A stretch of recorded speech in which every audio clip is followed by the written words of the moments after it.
गाड़ी उदयपुर की सुनसान सड़कों पर दौड़ रही थी। बाहर का नज़ारा वैसे ही था जैसे 3 दिन पहले था, पर अंदर का माहौल पूरी तरह बदल चुका था। नव्या खिड़की की तरफ मुंह किए रो रही थी। उसे वो हर पल याद आ रहा था। रियांश का उसे गिरने से बचाना, वो झूठी लव स्टोरी सुनाना, वो लहंगा जो उसने इतने चाव से दिया था। उसे लगा कि वो एक सपना देख रही थी जो अचानक टूट गया। वो हकीकत की ज़मीन पर इतनी ज़ोर से गिरी थी कि उसकी रूह तक जख्मी हो गई थी। नव्या, जो हुआ उसका मुझे बहुत अफसोस है। रियांश ने बहुत देर बाद खामोशी तोड़ी। नव्या ने कोई जवाब नहीं दिया। उसने बस अपनी आंखें बंद कर लीं। दिल्ली पहुंचने के बाद तुम चाहो तो कुछ दिन की छुट्टी ले सकती हो, रियांश ने आगे कहा। नव्या ने अपनी भीगी हुई आंखें पोंछी और बड़ी बेबाकी से रियांश की तरफ देखा। उसकी नज़रों में अब वो नमी नहीं थी, बल्कि एक अजीब सी सख्ती थी। छुट्टी? नहीं सर, उसकी कोई ज़रूरत नहीं है। नव्या की आवाज़ सपाट थी। सोमवार को सुबह 9 बजे आपका पूरा स्केड्यूल आपकी टेबल पर होगा। आपकी मीटिंग्स, आपकी फाइलें और आपकी कॉफ़ी, सब कुछ वैसे ही होगा जैसा मेरे यहाँ आने से पहले था। हम वापस अपनी असली दुनिया में लौट रहे हैं सर, जहाँ आप इस कंपनी के मालिक हैं और मैं सिर्फ एक असिस्टेंट। रियांश ने कुछ कहना चाहा, पर नव्या ने अपनी बात जारी रखी। उदयपुर में जो कुछ भी हुआ वो एक प्रोजेक्ट था जो अब खत्म हो चुका है। अब से हमारे बीच कोई भी ऐसी लाइन क्रॉस नहीं होनी चाहिए जो एक बॉस और असिस्टेंट के बीच होती है। मैं उम्मीद करती हूँ कि आप ऑफिस में मुझसे वही प्रोफेशनल व्यवहार रखेंगे। नव्या का दिल तो चीख चीख कर कह रहा था कि वो इसी वक्त रिजाइन दे दे, पर जैसे ही उसे अपनी माँ और घर के हालात याद आए, उसने अपने स्वाभिमान को थोड़ा पीछे धकेल दिया। बाकी का पूरा रास्ता भारी सन्नाटे में कटा। रियांश ने कई बार कोशिश की कि वो कुछ बोले, माफ़ी मांगे या कम से कम नव्या को समझाए, पर नव्या ने अपना रुख खिड़की की तरफ कर रखा था। जब गाड़ी नव्या के घर के बाहर रुकी तो सूरज की पहली किरण गाड़ी के शीशे पर पड़ रही थी, लेकिन नव्या की जिंदगी में जैसे अंधेरा छा गया था। नव्या ने अपना बैग उठाया और गाड़ी से उतर गई। गुड बाय सर, उसने धीमे से कहा और तेजी से अपने घर की गलियों में ओझल हो गई। रियांश उसे जाते हुए देखता रहा। उसने स्टीयरिंग व्हील पर जोर से हाथ मारा। उसे यकीन नहीं हो रहा था कि महज 3 दिनों में सब कुछ इतना कैसे बदल गया। जिस नव्या को वो सिर्फ अपनी जरूरत के लिए ले गया था, आज वही नव्या उसकी रूह में एक गहरी खरोंच छोड़ गई थी। उदयपुर की वो रंगीन रातें अब एक धुंधली याद की तरह थीं। दिल्ली की भागदौड़ भरी सुबह और ऑफिस की कांच वाली बड़ी बड़ी खिड़कियों से झांकता हुआ शहर बिल्कुल वैसा ही था जैसा नव्या से छोड़कर गई थी, पर नव्या खुद बदल चुकी थी। सोमवार सुबह ठीक 9 बजे नव्या अपने डेस्क पर बैठी थी। उसका चेहरा पीला था और आंखों के नीचे काले घेरे साफ बता रहे थे कि वो सोई नहीं है। उसने अपने मन पर पत्थर रख लिया था। उसने तय कर लिया था कि रियांश ओबरॉय उसके लिए अब सिर्फ उसके बॉस हैं, जिसे उसे रोज मैनेज करना है। नव्या ने गहरी सांस ली, अपने कुर्ते की सिलवटें ठीक की और रियांश के कैबिन का दरवाजा खटखटाया। कम इन, रियांश की भारी आवाज आई। नव्या अंदर दाखिल हुई। रियांश अपनी कुर्सी पर बैठा था। उसके सामने लैपटॉप और फाइलों का ढेर था। जैसे ही नव्या अंदर आई, रियांश के हाथ रुक गए। उसने उम्मीद की थी कि नव्या शायद उसकी तरफ देखेगी, शायद उसकी आंखों में वही पुरानी शिकायत होगी, पर नव्या ने अपनी नज़रें उसकी टेबल पर टिकी फाइलों पर ही रखीं। गुड मॉर्निंग सर, ये आपकी आज की मीटिंग का स्केड्यूल है। दोपहर 2 बजे बोर्ड मीटिंग है और शाम को क्लाइंट डिनर। मैंने आपकी ब्लैक कॉफ़ी रख दी है और ये कल के प्रोजेक्ट की फाइल रिपोर्ट है। नव्या ने रोबोट की तरह बिना किसी भावना के अपनी बात कही। रियांश उसे देखता रहा। नव्या, तुम ठीक हो? उसने धीरे से पूछा। उसकी आवाज में वही नरमी थी जो उदयपुर की उस आखिरी रात में थी। नव्या ने नजरें उठाई, पर उनमें कोई चमक नहीं थी। जी सर, मैं बिल्कुल ठीक हूँ। क्या आपको इन फाइलों के अलावा कुछ और चाहिए? सर, ये शब्द रियांश के कानों में किसी कांटे की तरह चुभा। नव्या, जो कुछ भी वहां हुआ। सर, उदयपुर का प्रोजेक्ट अब क्लोज हो चुका है। नव्या ने उसे बीच में ही टोक दिया। हम यहाँ ऑफिस में हैं, मुझे अपना काम करने दीजिए। अगर और कुछ नहीं है तो मैं बाहर जा सकती हूँ। रियांश के पास कहने को बहुत कुछ था, पर नव्या की उस ठंडी आवाज ने उसके शब्दों को वहीं दफन कर दिया था। उसने बस अपना सिर हिलाया। नव्या मुड़ी और बाहर चली गई। नव्या के बाहर निकलते ही कुछ देर बाद समर कैबिन के अंदर दाखिल हुआ। उसके चेहरे पर वही शरारती मुस्कान थी। आ गए मेरे भाई उदयपुर से, कैसी रही शादी? रियांश ने कुछ नहीं कहा। क्या बात है रियांश, चेहरा इतना उतरा हुआ क्यों है? शादी में मज़ा नहीं आया क्या? समर ने सोफे पर बैठते हुए पूछा। और बता, आंटी कैसी हैं? नव्या को देखकर तो वो खुशी हो गई होंगी ना? शक तो नहीं हुआ उन्हें? मुझे तो यकीन है नव्या ने सबका दिल जीत लिया होगा। रियांश ने अपनी फाइल बंद की और समर की तरफ देखा। सब ठीक रहा समर, माँ भी बहुत खुश थी। समर की मुस्कान थोड़ी कम हुई। वो रियांश को बचपन से जानता था। सब ठीक रहा? तेरी आवाज़ से तो नहीं लग रहा है। नव्या को भी देखा मैंने बाहर, वो तो ऐसे काम कर रही है जैसे आज ही दुनिया खत्म होने वाली हो। कुछ हुआ है क्या वहाँ? कुछ नहीं हुआ, बस शादी थी, रस्में थी, खत्म हो गई। रियांश ने बात टालते हुए कहा। अब काम पर ध्यान देते हैं। वो शंघाई वाला प्रोजेक्ट कहाँ तक पहुँचा? समर खड़ा हुआ और रियांश की मेज के पास आया। बात मत घुमा रियांश, मुझे पता है कुछ तो गड़बड़ हुई है। आंटी ने कुछ कहा क्या? या तूने तो नव्या को कुछ नहीं कह दिया? रियांश ने चिढ़कर अपना सर पकड़ लिया। समर प्लीज, मैंने कहा ना सब ठीक है, बस थोड़ी थकान है। तू जा और जाकर मैनेजर से रिपोर्ट ले। समर ने हार मानते हुए अपना हाथ ऊपर किए। ठीक है भाई, नहीं बताना तो मत बता, पर याद रखना कुछ चीजें दोबारा नहीं जुड़ती। समर कैबिन से बाहर निकल गया, पर उसके शब्द रियांश के दिल में घर कर गए। बाहर नव्या अपने डेस्क पर फाइलें लगा रही थी कि तभी ईशानी उसके पास आई। उसकी आवाज में हजारों सवाल तैर रहे थे। वो नव्या को कोने में ले गई। नव्या, तू पागल है क्या? सुबह से आई और एक बार भी मुझसे बात नहीं की। पता ना कैसा रहा उदयपुर, उसके घर की वो शादी, वो महल, सब कैसा था? और सर की फैमिली, तुझे तो बहुत मजा आया होगा ना? ईशानी चहकते हुए पूछ रही थी। नव्या की हिम्मत जवाब दे गई। उसने ईशानी का हाथ पकड़ा और उसे थोड़ा दूर कैंटीन के पास ले गई। वहां पहुंचते ही नव्या की आंखों से एक आंसू छलक गया। ईशानी, तू सही कह रही थी, नव्या ने टूटी हुई आवाज में कहा। ईशानी की मुस्कान गायब हो गई। क्या हुआ नव्या, तू रो क्यों रही है? तूने कहा था ना कि हकीकत कड़वी होती है। तूने सही कहा था। मुझे लगा था कि इंसान का दिल और उसकी मेहनत मायने रखती है, पर ईशानी, हम जैसे मिडिल क्लास लोगों के लिए वो महल और वो चमक धमक सिर्फ एक धोखा है। नव्या ने सिसकते हुए आगे कहा। मुझे रियांश सर अच्छे लगने लगे थे। उनकी सादगी देखकर मुझे लगा कि वो शायद अलग हैं, लेकिन उनके घर का वो माहौल, वो बहुत डरावना था। ईशानी चौंक गई। क्या मतलब? किसी ने कुछ कहा क्या? नव्या ने अपने आंसू पोंछे।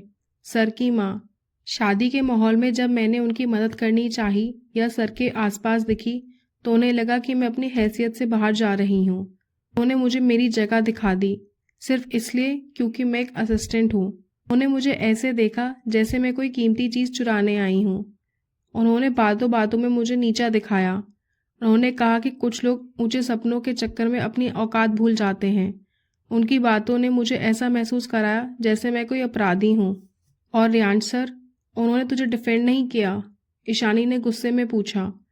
नव्या ने कड़वी मुस्कान के साथ अपना सिर हिलाया। वो बस चुप थे। शायद अपनी माँ के सामने उनकी बोलने की हिम्मत नहीं हुई, या शायद उन्हें भी यही लगता है कि एक असिस्टेंट से ज़्यादा ज़रूरी उनकी खानदान की इज्जत है। ईशानी ने नव्या को गले लगा लिया। देख नव्या, मैंने तुझे पहले ही आगाह किया था, इन बड़े लोगों के लिए हमसे ज़रूरत का सामान है। तू रो मत, तू अपनी काबिलियत से यहाँ तक पहुँची है, किसी के एहसान से नहीं। नव्या ने अपनी आवाज़ को मजबूत किया। नहीं ईशानी, अब मैं नहीं रोऊंगी। मुझे समझ आ गया है कि दुनिया कैसे चलती है। अब मेरे लिए रियांश ओबरॉय सिर्फ मेरे बॉस हैं। मैं अपना काम करूंगी, पैसे कमाऊंगी और अपने घर का ख्याल रखूंगी। प्यार, उम्मीद और खोखले रिश्तों के लिए मेरी जिंदगी में अब कोई जगह नहीं है। नव्या वापस अपनी डेस्क पर आकर बैठ गई। उसका चेहरा अब पत्थर जैसा सख्त था। उसने कांपते हाथों से रियांश के दिए ईयररिंग्स की डिब्बी निकाली और उसको अपने दराज के सबसे गहरे कोने में रखकर ताला लगा दिया, जैसे उसने अपनी उम्मीदों और उस झूठी जिंदगी को हमेशा के लिए दफन कर दिया हो। उसने अपना कंप्यूटर ऑन किया और तेजी से टाइपिंग शुरू कर दी। उधर कैबिन के अंदर रियांश कुर्सी पर पीछे झुककर बैठा था। उसकी आंखों के सामने बार बार नव्या का वो चेहरा आ रहा था जब उसकी माँ उसे जलील कर रही थी। उसे अपनी खामोशी अब किसी जहर की तरह लग रही थी। उसने सोचा था कि दिल्ली आने के बाद सब नॉर्मल हो जाएगा, वो नव्या को समझा देगा, पर नव्या ने तो उसे बात करने का मौका ही नहीं दिया। उसने तो अपने आगे ऐसी दीवार खड़ी कर दी थी जिसे तोड़ना रियांश के लिए नामुमकिन लग रहा था। उसने मेज पर रखी अपनी ब्लैक कॉफ़ी उठाई। वो कड़वी थी पर उसकी यादों से ज़्यादा नहीं। उसे एहसास हो रहा था कि उसने सिर्फ नव्या का भरोसा नहीं खोया था, बल्कि उसने उस लड़की को खो दिया था जिसने उसे पहली बार इंसान महसूस कराया था। ऑफिस की कांच की दीवारों के पीछे की दुनिया बदल चुकी थी। बाहर से देखने पर सब कुछ वैसा ही था, वही भागदौड़, वही फाइलों का ढेर और वही मीटिंग्स का शोर। लेकिन रियांश ओबरॉय के कैबिन में एक भारी सन्नाटा पसरा रहता था जो उसे अंदर ही अंदर काट रहा था। पिछले 4 दिनों से नव्या एक साये की तरह ऑफिस में आती, अपना काम किसी मशीन की तरह परफेक्ट तरीके से करती और बिना किसी की ओर देखे चली जाती। रियांश ने कई बार कोशिश की वो उससे बात करे या बस उसकी आंखों में वो पुरानी चमक देख ले, पर नव्या ने अपने चारों ओर प्रोफेशनलिज्म की एक दीवार खड़ी कर दी थी। एक दिन रियांश अपने कैबिन में बैठा बार बार इंटरकॉम का बटन दबा रहा था। नव्या, वो पिछले महीने की सेल्स रिपोर्ट जरा ले आना, उसने भारी आवाज में कहा। कुछ ही मिनटों में दरवाज़ा खटखटाया गया। रियांश ने अपनी फाइल से नजरें उठाई, ये उम्मीद करते हुए कि शायद इस बार नव्या उसकी तरफ देखेगी, लेकिन अंदर नव्या नहीं बल्कि एक नया ट्रेनी आया। सर, नव्या मैम ने ये रिपोर्ट भेजी है। उन्होंने कहा है कि वो दूसरी मीटिंग की तैयारी में व्यस्त हैं, ट्रेनी ने डरते हुए कहा। रियांश का हाथ हवा में ही रुक गया। उसने रिपोर्ट ली और बस सिर हिला दिया।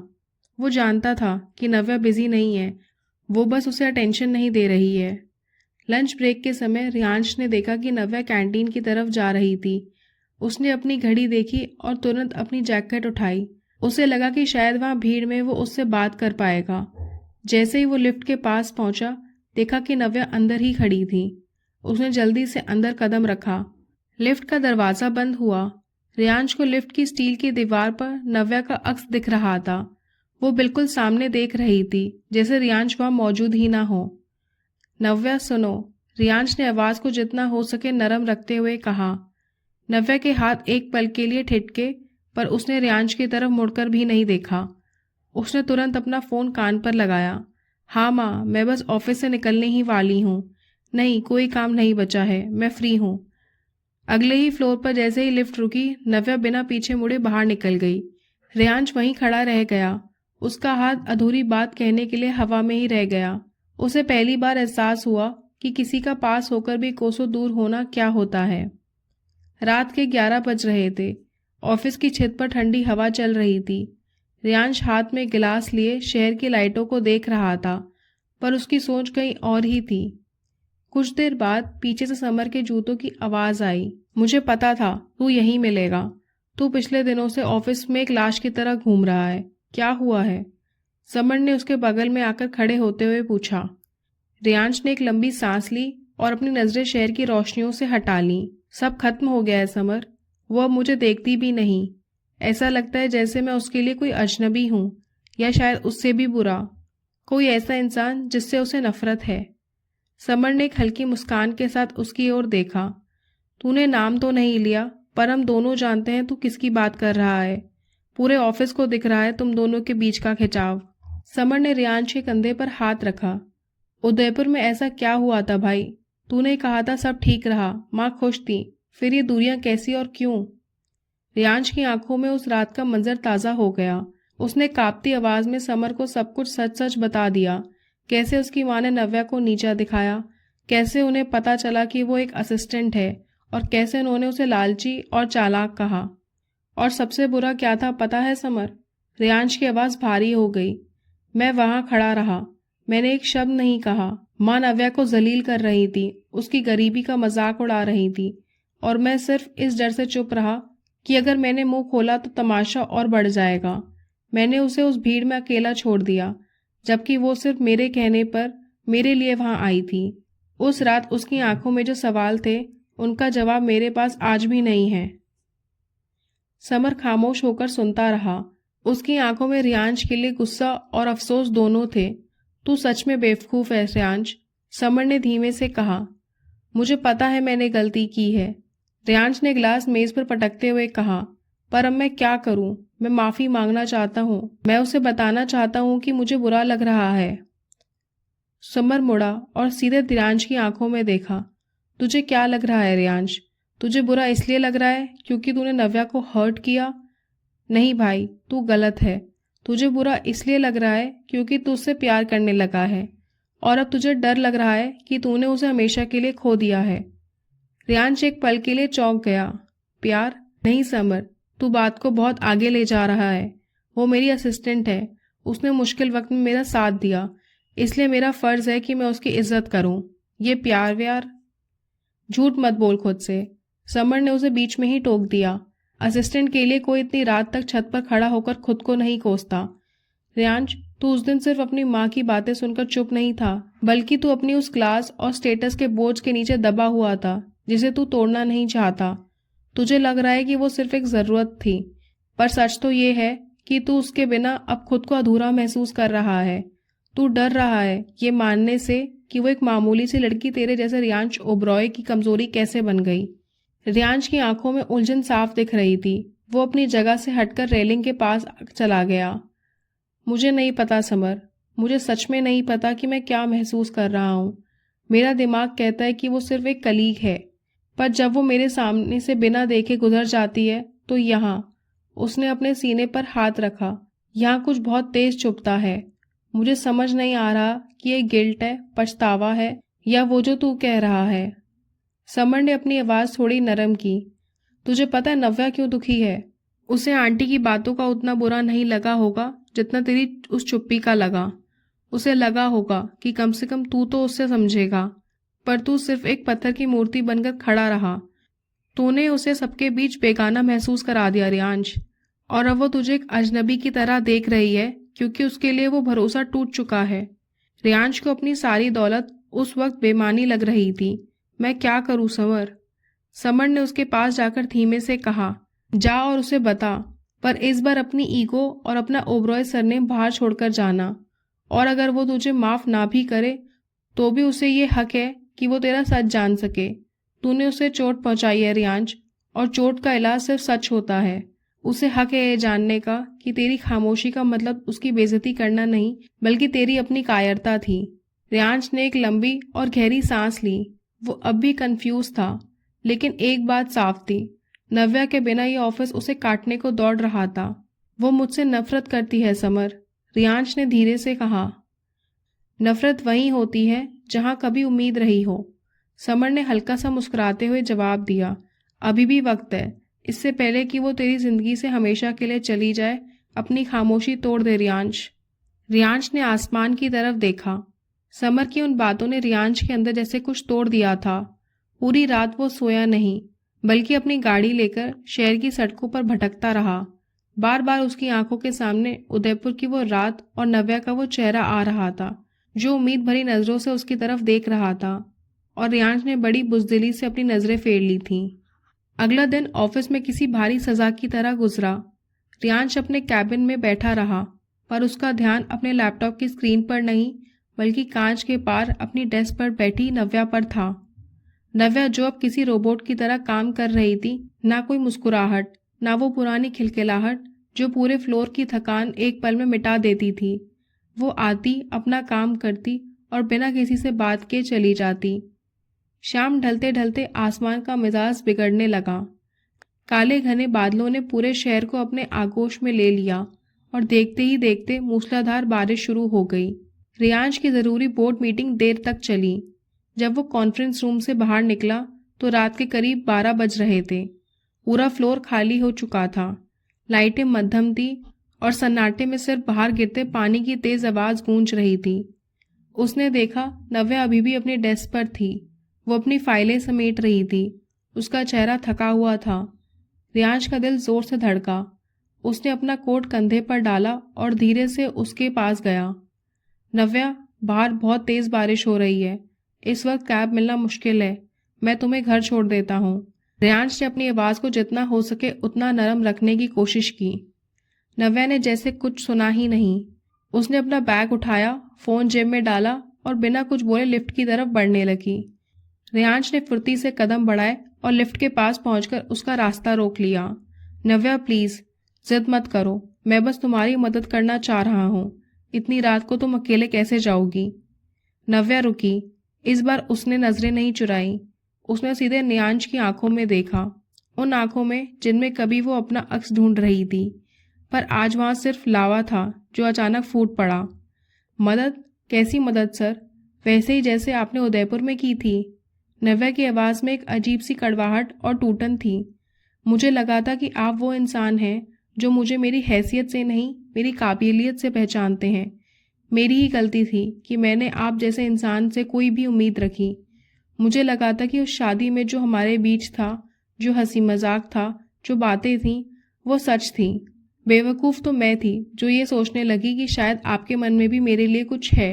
मैंने अपनी औकात भूलकर आपसे प्यार की उम्मीद लगा ली, जबकि मैं आपके लिए बस एक मोहरा थी। नव्या की जुबान से प्यार शब्द सुनकर रियांश के पैरों तले जमीन खिसक गई। वो सन रह गया। उसे अंदाजा भी नहीं था कि नव्या इस हद तक चाहने लगी थी। उसे लगा था कि वो सिर्फ नाराज है। रियांश हकलाते हुए बोला, नव्या, मेरी बात तो सुनो। मेरा वो मतलब नहीं था। मेरी माँ को वो सब नहीं कहना चाहिए था। मैं जानता हूँ वो गलत थी, पर मैं बुरा इस बात का नहीं लगा सर कि आपकी माँ ने मुझे क्या कहा। नव्या ने उसे बीच में ही काट दिया। उसकी आंखों में अब आंसू तैरने लगे थे। बुरा इस बात का लगा कि आप वहां चुपचाप खड़े अपनी माँ की बातें सुनते रहे। मैं वहां सिर्फ आपके लिए गई थी, आपकी मदद करने, पर आपने मुझे सबके सामने इतना नीचा महसूस करवाया कि मुझे अपने वजूद से नफरत होने लगी। आपने मुझे एक इंसान नहीं, बस एक सामान की तरह इस्तेमाल किया, जिसे ज़रूरत पड़ने पर सजा लिया और ज़रूरत ख़त्म होने पर किसी अंधेरे कोने में फेंक दिया। उसने एक लंबी सांस ली और अपना बैग कंधे पर और कस लिया। अब मुझसे और बर्दाश्त नहीं हो रहा। मैं जा रही हूँ सर, क्योंकि मैं हर रोज़ आपको देखकर अपनी उस बेइज्जती को दोबारा याद नहीं कर सकती। हमारे बीच का फासला बहुत बड़ा है। आप ओबरॉय हैं और मैं बस एक असिस्टेंट। रियांश के पास कहने को कुछ नहीं था। नव्या के हर शब्द ने उसके दिल पर एक गहरा घाव कर दिया था। उसने महसूस किया कि समर सही कह रहा था। वो कायर था। उसने पहली बार अपना ओबरॉय सरनेम, अपना सारा घमंड और अपनी करोड़ों की इमेज को एक तरफ रख दिया। वो उसके सामने बिल्कुल निहत्था होकर खड़ा हो गया। उसकी आंखों में भी अब आंसू साफ दिख रहे थे। तुम सही कह रही हो नव्या। मैं वहां सिर्फ चुप नहीं था, मैं दुनिया का सबसे बड़ा कायर था। रियांश की आवाज भारी हो गई। मुझे मेरी माँ के गुस्से से डर नहीं लग रहा था। मुझे डर लग रहा था उस इमेज से जो मैंने सालों से इस दुनिया के लिए बनाई थी। मुझे डर था कि अगर मैंने उस पल तुम्हारा हाथ थाम लिया तो लोग ओबरॉय खानदान के वारिस पर हंसेंगे। पर सच तो ये है नव्या कि तुम्हें उस दिन अकेला छोड़कर मैं अपनी नजरों में इतना गिर गया हूँ कि अब खुद को आईने में भी नहीं देख पाता। रियांश ने एक कदम और करीब लिया। मैंने पूरी जिंदगी सिर्फ पैसा और नाम के पीछे भागते हुए गुजारी है। लोग मुझे मिस्टर ओबरॉय कहते हैं, मेरे रुतबे की इज्जत करते हैं, पर उन चंद दिनों में जो हमने साथ बिताए, पहली बार किसी ने मुझे रियांश महसूस कराया। तुम्हारे साथ मुझे ओबरॉय होने की जरूरत नहीं पड़ती। तुमने मुझे एक इंसान बनाया नव्या। वो एक पल के लिए रुका। उसकी आंखों से एक आंसू लुढ़क कर उसके गाल पर आ गया। मुझे नहीं पता कि प्यार क्या होता है, मैंने कभी किया ही नहीं, पर समर कहता है कि मुझे तुमसे हो गया है। मुझे शायद इन भारी भरकम शब्दों की गहराई अभी समझ ना आए, पर मुझे इतना पता है कि पिछले दिनों से मैं ऑफिस में सांस भी ले रहा हूँ तो वो मुझे किसी बोझ की तरह लग रही है। मुझे बस इतना पता है कि कल सुबह जब मैं इस ऑफिस में आऊँगा और तुम अपनी डेस्क पर नहीं होगी तो ये पूरी बिल्डिंग मुझे वीरान लगेगी। यहाँ सब कुछ होगा पर मेरी रूह नहीं होगी। नव्या खामोश थी। उसने कभी रियांश को इस तरह टूटते हुए नहीं देखा था। वो रोबोट कहा जाने वाला रियांश ओबरॉय आज उसके सामने एक बच्चे की तरह अपनी गलतियां कबूल कर रहा था। उस ठंडी रात में बाहर गिरती बारिश की आवाज और रियांश की आंखों में झिलमिलाते आंसू, नव्या का दिल एक पल के लिए पिघला, पर उसने तुरंत खुद को संभाल लिया। उसने अपना बैग जोर से भींचा और लिफ्ट का बटन दबाया। नव्या रुको, प्लीज। रियांश की आवाज में एक ऐसी गिड़गिड़ाहट थी जो किसी ने कभी नहीं सुनी थी। नव्या रुकी, पर मुड़ी नहीं। क्यों रुकूं? किस हैसियत से? कल सुबह आप फिर से ओबरॉय कॉर्पोरेशन के एमडी बन जाएंगे और मैं फिर से वही असिस्टेंट। उदयपुर की वो रातें खूबसूरत झूठ थी और यहाँ ये बारिश कड़वा सच। हमारे बीच आज भी वही फासला है जो कल था। रियांश तेजी से आगे बढ़ा और नव्या के सामने आकर खड़ा हो गया। उसने बिना डरे नव्या के दोनों हाथ अपने हाथों में ले लिए। मुझे अब फर्क नहीं पड़ता कि दुनिया क्या कहती है, मुझे बस तुम चाहिए और कुछ नहीं। नव्या ने अपनी भीगी आंखें उठाईं। कहना आसान है सर, पर अगर आपकी माँ ने फिर से मुझे कुछ कहा, अगर उन्होंने फिर से मेरी औकात याद दिलाई और आपने फिर से खामोशी ओढ़ ली तो मैं उस बेइज्जती को दोबारा नहीं सह पाऊंगी, मैं टूट जाऊंगी। रियांश ने नव्या के चेहरे को अपने दोनों हाथों में घेर लिया। उसकी उंगलियां नव्या के गालों पर जमे आंसुओं को पोंछ रही थीं। नव्या, मेरी उस चुप्पी ने मुझे जो जख्म दिए वो तुम्हारी नाराजगी से कहीं ज्यादा गहरे हैं। मैं कसम खाता हूँ, अब से कोई भी दीवार हमारे बीच नहीं आएगी। माँ को मैं समझाऊंगा, उन्हें बताऊंगा कि उनकी पसंद परफेक्ट हो सकती है, पर मेरी जरूरत सिर्फ तुम हो। बस एक बार मुझ पर भरोसा करके देखो। नव्या की हिचक अब धीरे धीरे कम हो रही थी। रियांश की आंखों की सच्चाई उसके हर डर पर भारी पड़ रही थी। आप सच कह रहे हैं? आप मुझे फिर से अकेला तो नहीं छोड़ेंगे? रियांश ने मुस्कुराते हुए अपना माथा नव्या के माथे से टिका दिया। कभी नहीं, अब से तुम्हारी हर लड़ाई मेरी होगी। और हाँ, अब अगर तुमने मुझे सर कहा तो मैं सच में ऑफिस में काम करना छोड़ दूंगा। नव्या के चेहरे पर एक हल्की सी प्यारी सी मुस्कान आ गई, वही मुस्कान जिसके लिए रियांश तड़प रहा था। पर इसका मतलब ये नहीं है कि मैंने आपको माफ कर दिया। आपको अपनी उस खामोशी की बहुत बड़ी कीमत चुकानी होगी। रियांश के चेहरे पर राहत की एक ऐसी चमक आई जैसे किसी डूबते को किनारा मिल गया हो। उसने नव्या का हाथ अपने हाथ में लिया। मैं तैयार हूं नव्या, तुम जो सजा दोगी मुझे मंजूर है, बस मुझे छोड़कर मत जाना। उसने धीरे से अपना सर रियांश के सीने पर रख दिया। रियांश ने उसे अपनी बाहों में कस लिया, जैसे वो उसे कभी जाने नहीं देना चाहता हो। बाहर की बारिश अब शांत हो रही थी और ऑफिस के उस कैबिन में एक नई कहानी की शुरुआत हो रही थी। 6 महीने बाद उदयपुर की वही हवेली थी, पर इस बार नजारा अलग था। हवेली की छत पर रियांश और नव्या अकेले खड़े थे। दूर झील में दिए तैर रहे थे। तो मिसेस ओबरॉय, कैसा लग रहा है प्रोजेक्ट असिस्टेंट से लाइफ पार्टनर बनकर? रियांश ने शरारत से पूछा और नव्या की कमर में हाथ डाल दिया। नव्या ने हंसते हुए उसकी शर्ट का बटन ठीक किया। अभी भी थोड़ा फिल्मी लग रहा है, पर सच कहूं तो मुझे उस खड़ूस बॉस की बहुत याद आती है जो बिना बात के मुझ पर चिल्लाता था। अच्छा, तो कल से ऑफिस में वही अवतार शुरू करूं? रियांश ने उसके करीब आते हुए फुसफुसाया। कोशिश भी मत करना, अब आपकी बॉस मैं हूं, नव्या ने चहकते हुए कहा और रियांश के गले में हाथ डाल दिए। चांद की रोशनी में दोनों एक दूसरे में खो गए। अब कोई झूठ नहीं था, कोई समझौता नहीं था, बस दो दिल थे जो एक दूसरे की धड़कन बन चुके थे। उदयपुर की वो धीमी आग अब एक मुकम्मल मोहब्बत की लौ बन चुकी थी। दोस्तों, कैसी लगी आपको रियांश और नव्या की ये कहानी? अगर पसंद आई हो तो वीडियो को लाइक करें, शेयर करें और रोज़ ऐसी कहानी सुनने के लिए हमारे चैनल को सब्सक्राइब करें।